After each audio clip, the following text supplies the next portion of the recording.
Today, we're going to be taking a look at a Vim plugin by the name of Emmet-Vim. Now, if you don't know what Emmet is basically a plugin for various code editors that will add in a bunch of really powerful HTML editing tools, and Emmet-Vim is obviously going to be the Vim version. Now, the main selling point of Emmet is its abbreviation syntax, where if you really wanted to, you could write an entire web page on a single line. Now, I'm going to say don't do that. But if you really wanted to, it is available to do. So let's not waste any more time and just have a look at what Emmet can do. Now, there are basically two ways that a tag can be set up to work within Emmet. One is that it can be set up as an abbreviation, so it can add things like extra attributes, or it can be a shortened down version of the tag name. So for example, if we write out BQ and then we expand this, as you can see, that'll expand out to block quote. Or if we did something like an A, then that'll expand out to an anchor tag. And also, it will add in an href attribute. But if it's something that's not defined as an abbreviation, what it's going to do is just treat that as some sort of new tag. So let's say we write in something like node, and then we expand this. As you can see, it just creates a node tag. So this means that you can use Emmet with things like React, and it's not going to break on those tags. Now, you might be wondering how I actually did that expansion. So by default, it's bound to Control Y and then you press comma. Now, I don't like it being on Control Y, so I've rebound it to Alt C. So whenever I refer to whatever was bound on Control Y, I'm just going to call it the Emmet key from now on. So from here on, you're going to start to see how powerful Emmet can be. So let's say we wanted to have something like a div, and then we wanted that to have a child that is a UL tag, and then we wanted that to have a child that is an LI tag, and we wanted that to have a child that is an anchor tag. Well, this right here is valid Emmet syntax, and if we expand this out, what you're going to see is we have a div, it has a UL tag as a child, that UL has an LI as a child, and that LI has a anchor tag as a child. And this is where Emmet starts to get really powerful, and you might already start to see how you can generate an entire page like this. But just being able to generate children is nice, but it's not that powerful. So what you can also do is generate sibling tags. So let's say we want to have a div, and we wanted that to have a sibling that is a paragraph, and that to have a sibling that is a block quote. Well, if we were to press Emmet comma here, as you can see, we have a div, we have a paragraph, and we have a block quote, and they're all at the same level. So what if we wanted to do something a little bit more complex than that? Let's say instead of doing that, we wanted to go back to that earlier example we had. So we have a div that has a child that is a UL, that has a child that is an LI, but let's say at this point we want to have something that is at the same level as the UL. Well, what you can do here is you can actually go back up a level, and the way you do that is with a caret character. So if we do caret, and then let's say we wanted to have a paragraph tag be at its same level, and if we expand this out, as you can see, we have a div, we have a UL, and the UL is its child, and the sibling to the UL is a paragraph tag. Now, there are different ways you can actually go and write this, and this is one of the things you're going to start to see about Emmet. Because of how powerful the abbreviation syntax is, there's a lot of different ways, especially when you start to get to some of the more complex stuff, that you can actually write stuff out. And that's especially true once we get up to grouping. Now, one other thing about climbing up is you don't just have to go up one level. So let's just try something else out. Let's say instead of going up to the UL's level, let's say instead we wanted this paragraph to be at the same level as the div. Well, to do that, what we can do is do two caret characters. So the first caret is going to jump up one level, so that'll jump up to the UL's level, and then the second one will jump up to the div's level, and then obviously any further ones after that aren't going to do anything, but if you did have further levels, it would keep jumping up further and further and further. So if we go and try this one out now, as you can see, the paragraph is at the same level as the div. Now, one thing you do have to keep in mind when you are working with Emmet is you have to make sure that when you're expanding the abbreviation, you're at the end of the line. So let's say that instead of expanding it at this point, we go and expand it at the LI. Now, what you might expect to happen is it's going to expand the line in the exact same way, but it actually doesn't. And this is a slight annoyance with working with Emmet. So if we expand this here, as you can see, it didn't even generate an LI tag. What it did is it started expanding from this point here. So everything after this L, it just treated as something outside of the abbreviation. It is a little bit annoying that that happens, but as long as you keep that in mind and you always expand it from the end of the line, it's not going to be a problem. So up until this point, we've only ever been generating one tag. So what if instead of doing that, let's say we wanted to have multiple list elements. Well, the way we can do that is let's get rid of this paragraph here and put in an asterisk. And let's say we wanted to have 3 li tags. And if we generate this now, as you'll see, it has 3 li tags there. And you don't just have to do it for the last one. Let's say we wanted to have 3 lists, and we wanted each of those lists to have 3 elements in them. So if we regenerate this now, as you'll see, we have one URL here, it has 3 li tags, one URL here, 3 li tags, one URL here, 3 li tags.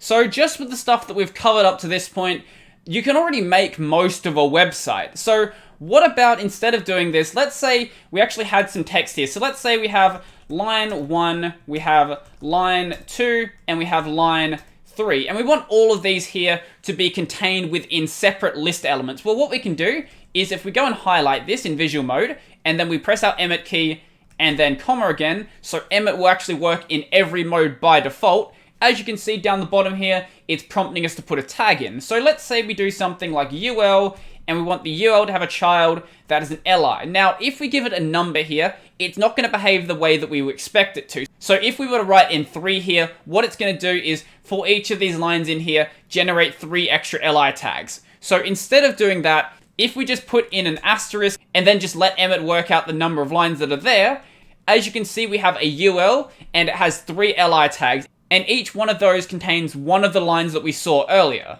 Now the next one we have is grouping, and this is where it can get really, really powerful, because what you can do with grouping is have separate subtrees. So I think the best way to explain this is to just show you an example. So let's just generate this right here. So let's have a main, and we want that to have a UL as a child, and then we want that to have an li as a child, and let's say we want 2 of those, and we want an anchor for that child. And then let's say we want a footer that's going to be at the same level as the main. So to do that, what you're going to have to do is go up a level, go up a level, go up a level, and then have a footer there, and then we want that to have a paragraph as a child. So that's obviously going to work, and if we run this now, as you can see, the footer is at the same level as the main, but there might be an easier way to do that, and the way you do that is with grouping. So instead of doing this where we're going up 3 levels, let's instead do it a little bit differently. Let's instead go up 1 level, and then put this traversal down a couple of levels into a group. So what is this going to do here? Well, when you go down levels within a group, those levels aren't actually counted once you leave the group. So if we just keep going down levels here, so let's just put a bunch of anchor tags in here, and let's just generate what this is going to look like. So as you can see, even though we've gone down, 5 or so levels within the group, once we leave the group, all we have to do is go back up 1 level and then be at the same level as the main, because the only level traversal that happens outside of the group is this one right here. So once we've left the group, that's the only one that's still in play. So to go back up to the level of the main, we only have to go back up 1 level. I think the best way to understand this is to just start playing around with this yourself and try to break it and see what actually happens. So moving on from that, let's go to setting attributes. Now, for 2 of the attributes, there is a shorthand way of doing them. So for doing an ID, the way you can set that is by doing a hash. So let's say we want the ID of this div to be header. And if we generate this, we generate a div that has the ID of header. And if we want to do it for class, what we can do instead of a hash is doing a dot. And we generate this, and the class of this one is set to header. Now, if we want to do something outside of these 2 attributes, basically what we have to do is stick this within a set of square brackets. So let's say we want an attribute called hello, and we want it to be set to world. So if we do this, and then we go and generate this now, as you can see, we have an attribute called hello, and its value is set to world. And as you got from that, it doesn't have to be a real attribute. So this will also work well if you're trying to work with something like React.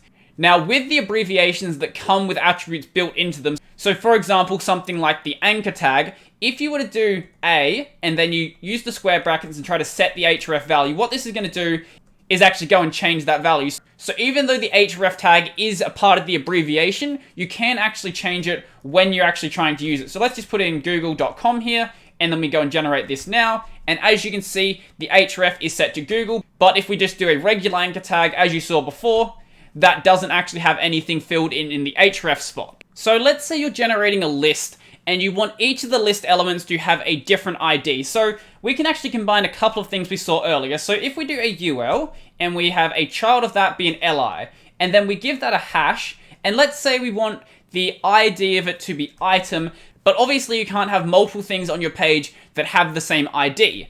So if you put a $sign in here, this means that every single one of these elements is going to have a incrementing ID. So let's say we wanted to have 5 of the elements. Now what this is going to do is generate us a UL, and then it's going to have 5 list elements, and each of those list elements is going to have a ID that is set to item, and then some incrementing number. So in this case, item 1, item 2, item 3, so on and so forth. And if you want to have extra padding for the number for whatever reason, you can include multiple $signs. So if we generate this now, as you'll see, we have item 001, 002, 003, so on and so forth. Now, if you don't want the numbering to start at 1 and you want to change the numbering direction, what you can do as well is do something like this. So let's get rid of these extra $signs and include an @ sign here. So if we do @3, what this is going to do is start the counting from 3. So we generate this 3, 4, 5, 6, 7. Now, if we wanted to count backwards to 3, we can just include a minus sign in here. So what this is going to do is the first tag is going to be 7, then 6, 5, 4, so on and so forth. As you can see, 7, 6, 5, 4, 3. So this gives you a bit of control about the way that you want to do your numbering. Now, most of the time, you're probably not going to include this, and you're just going to be numbering them so they all have individual IDs. But if you need to have that control, then the control is there.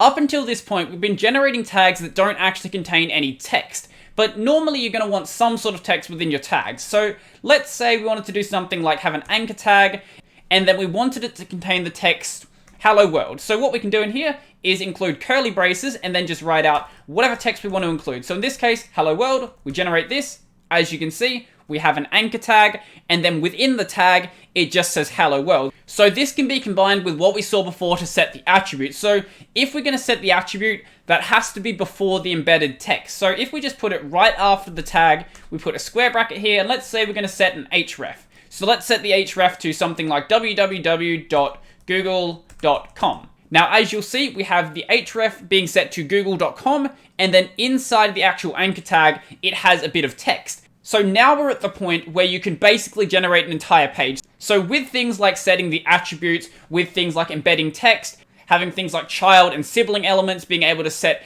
incrementing IDs, you can basically generate an entire page like this. So don't do that, but it is there for you to do. One thing you might want to do though is if you are working with HTML, if we write out HTML and then :5 and then generate a tag from this, as you can see, that will just generate a basic template for an HTML file. And one other cool thing you can do is, let's say you needed some filler text. So let's say we're going to have a div, and then we want that to have some sort of filler text in here. So what you can do is write in LARM, and that will then just fill it with lorem ipsum basically. And if you were to make another one, that will then generate a different part of lorem ipsum. So if you just need some sort of filler text in there, just include the lorem abbreviation and it'll fill in like this. The last thing I wanted to mention about tagging is that some of the tags will actually be implicitly converted. So let's say we do something like .class. Now what this is going to do is generate a div that has the class set to class. So as you can see, div class set to class. So there's a couple of other sort of implicit conversions like this. For example, like with a span and an emphasis. So if we do m, and then we give it a child, and then we don't actually specify the tag, we just give it a class called class. And what this is going to do is generate an emphasis tag, and then its child is going to be a span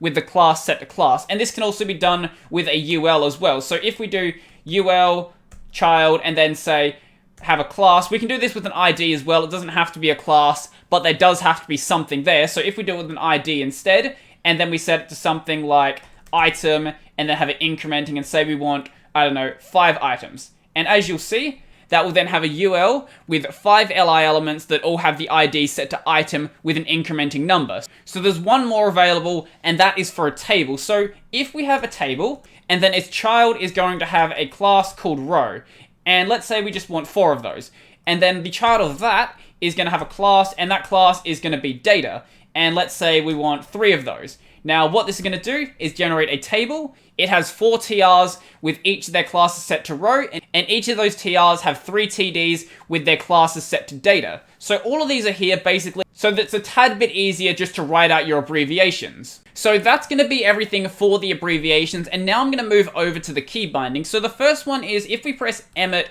and then D, as you can see, it highlighted the tag. But what's this actually doing? Let's try it again. So Emmet D, and then it highlights the table row. And then we do it again, Emmet D, it highlights the table. So basically this is going to select what you're on, and then the parent of that, and then the parent of that.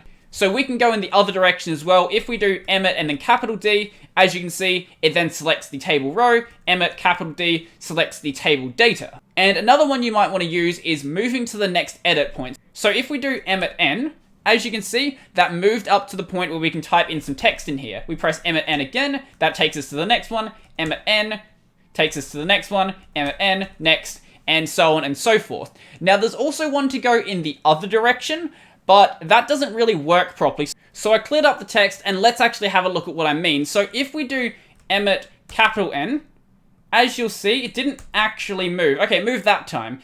In insert mode, it doesn't actually work. So we can do this all day, and it's not going to take us anywhere. But for whatever reason, if we do Emmet and then lowercase n, that works just fine. So I assume that one of these is supposed to be the correct behavior, but I'm not sure which. I'm going to assume that having it always work is the correct behavior.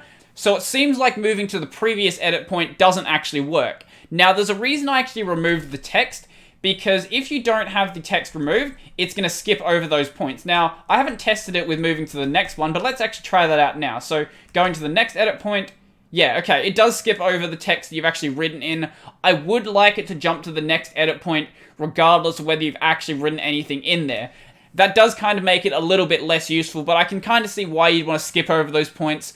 If you're going to include that, I reckon include both of them. So jump to the next edit point and jump to the next empty edit point. The next one I don't really see the point of, but if we do Emmet M, what this is going to do is basically merge down the tag and all of its children onto a single line. So Emmet M, as you can see, puts all of that on one line. If we go up to the table up here, and then we do Emmet M, as you'll see, it puts the entire table on one line. Now, I don't really see the point of this, because if you really need to break stuff down into one line, that's kind of what your build system is supposed to be doing. So if you need to do it in Vim, I guess you can do it like this, but I don't really see the point of that. Personally, I'm never actually going to use that binding. One binding I might use, though, is EmmetK. So EmmetK, as you'll see, it deletes a tag. But it doesn't just delete a single tag, it'll also delete its children. So let's say we wanted to get rid of this entire table. So EmmetK deletes the entire table. So basically the way it works is it deletes the tag and then deletes all of the ancestors of it. For another one that I don't see the point of, if we do EmmetJ, what it's going to do is change this tag from being in this form here to being in the self-closing form. Now, I'm not sure why this binding exists, but I guess it does. So if you need to change tags to be self-closing tags, I guess you can do it with EmmetJ. Once again, don't really see the point of it. One that might be useful though is being able to comment out a tag and all of its ancestors. So let's say we don't actually need this table here, but we still want to keep it in the document. If we do EmmetSlash, as you'll see, it comments out the entire table. But if we do it at this TR here, we do EmmetSlash, it will just comment out that TR. So the same way that deleting works with commenting. Now we have 2 more bindings left, and that is EmmetA and EmmetA. So what EmmetA is going to do, let's just copy this link I have in my notes over here, and you'll see what it does. So we have this link here. Now, what are we going to do? So if we press EmmetA on this, as you'll see, that will convert it into an anchor tag, and it will set the href to the link. But what does EmmetA do? So EmmetA, as you'll see, it puts it in a block quote. It will actually put the link in an anchor tag. It'll give you a paragraph tag basically explaining the website, and then it puts the link of the website into a citation block. But with that link I put in there, it's not really that great. So let's try it out with a different link. Let's try it out with the link to GitHub. So github.com, and then try the same thing again. As you'll see, we have the world's leading software development platform GitHub, and then in the paragraph tag, code security, prevent the problems before they happen, protected branches, signed commits, and required. So basically, it's taking a description from the actual website, and then for the anchor tag and the site block, it's the same thing that we saw before. So that should give you a good rundown of basically everything that you can do with Emmet. So before we end off the video, I do want to talk about a few brief things. So firstly, if you want to install it, then the installation process is documented on the GitHub. So there's the manual installation, we have the pathogen, Vundle, and Vim plug versions. So I do it with Vim plug, so basically I'll just take this link, put it into my Vim plug block, and then run plug install. And the other thing I want to talk about is actually changing your Emmet key. So by default, as I said, it's set to control Y, but I don't really like it on that. So basically, if you just take this variable here, put it in your vimrc or your init.vim, and then change this to something like, as I have Alt-C, or maybe you want it on Alt-H or something, whatever you want it on, you can set it to. But when you do change it, you still have to press comma after the keys. So basically the Emmet key is working as a second leader key. I guess the last thing I should probably mention is that you can go and add custom snippets, and basically the way that works is you go and install the Web API plugin, and then you set this variable right here, and then this location right here is basically where you set the custom snippets file. Now, if you want to have a look at how these snippets are set, go have a look at the main Emmet repo, and you can see the snippets file within the snippets folder, and basically it just needs to be in the same format as that. So without going into too much depth into that, basically the abbreviation is the key in the JSON file, and then the value is whatever you want the abbreviation to be. But the official Emmet documentation does a pretty good job at explaining how the snippets work. When you're actually writing out the snippets, the syntax is basically the same that we've been doing throughout this entire video, so it should be pretty easy to get used to. So I think that's pretty much everything for this video. So Emmet is a really, really powerful plugin, and I'm actually really liking it. I didn't think I would like it this much. When I first saw it, I was like, what's really the point of that? And then I played around with it a bit more, and even just for generating a basic tree, even that is a good enough reason to use Emmet, and it makes it so much quicker to actually work with HTML, or if you're working with React, working with JSX. So I think that's pretty much everything I wanted to talk about today, but before I go, I want to thank my patrons. So a special thank you to Joachim, Craig, Nathan, Andrew, P.D, Road, Tony, Donald, and Zilver. If you want to join the Patreon, there'll be a link to that down below, as well as my Amazon affiliate links where you can buy the gear using this channel, or anything else you want, and I get a small kickback for. Also, remember to go check out my podcast. That is Tech of a Tea, available on Library and YouTube, and the audio version available wherever you listen to audio podcasts. Also, remember to check out this channel, available on Library, BitTube, and BitChute, and remember to smash the like button and leave me a comment down below, and remember to subscribe and ding the little bell icon down below as well. So I think that's pretty much everything for this video, and I'm out.